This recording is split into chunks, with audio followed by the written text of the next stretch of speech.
Isang mapagpalang araw sa buong mundo. Ako nga pala si Jasmine, ang kadama ng Saudi Arabia, Middle East. Nagkayayaan nga ngayong araw na to magpunta ng mall at hindi ko alam kung anong nakain ng aking among babae at sinabi sa akin huwag ka muna magplansya at tayo ay aalis. Gagala tayo sa mall para kumain sa restaurant. Na-miss nila ang Saudi Arabia kaya kakain kami sa labas kasi nga 10 araw silang wala sa bansa nila kaya na-miss nila ito.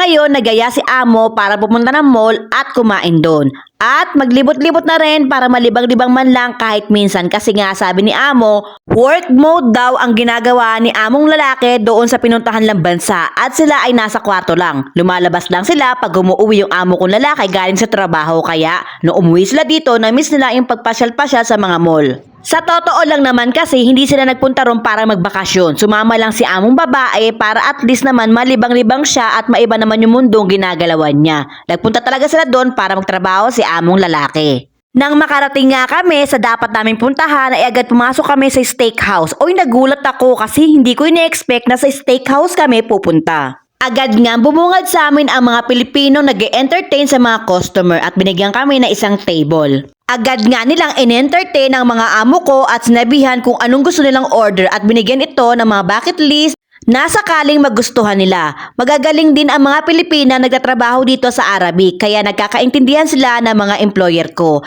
Agad nga nilang sinabi sa aking mga employer na meron kaming 2 libreng soup at 2 libreng plato para sa salad. Pero ang salad ay unlimited. Maraming klase ng salata ang pwede nyong kainin. Ito nga yung mga nakuha kong salata na para sa akin. Sabi kasi ni among babae, kumuha ka ng plato mo at kumuha ka ng unlimited salata na gusto mo. Isa ito sa in-order ng amo kong babae na gusto ng aking mga alaga. Kaya nagkusa isang Pilipino na siya na ang gagawa ng cheese roll para sa aking mga alaga. Bigla nga nagpakitang gilas ang mga Pilipino sa simpleng sayaw. At nang matapos nga kami kumain sa steakhouse ay lumabas kami para kumuha ng free ice cream. Naglibot na rin kami sa buong mall.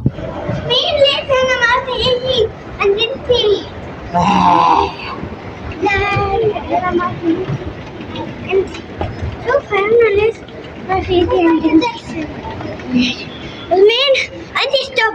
Jasmine, انت stop. شوف انا ما في روح انت. لا انا شوف جاسمين مايكل جاكسون.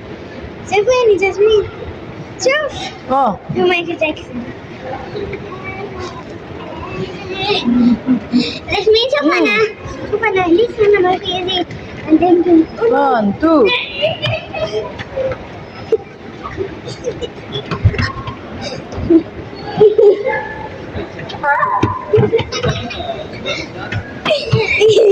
Ayan, nago.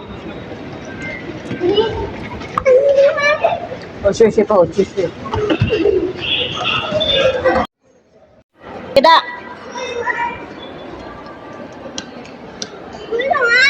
Ah, 1, 2, 3. Okay, yellow. 1. Bagi pa? Oh, yeah, type. 1, 2. Okay. 1, 2, 3. Kalas.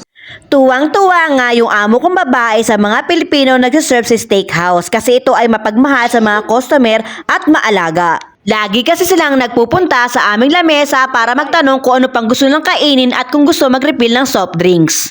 Isa rin yan sa nagustuhan ng mga amo ko sa mga kapwa nating Pilipino nagtatrabaho dito sa Saudi Arabia. Sila ay mapagmahal sa mga customer o sa kanilang mga employer. Siyempre, tapos na kami mag-mall at kumain, uwian na!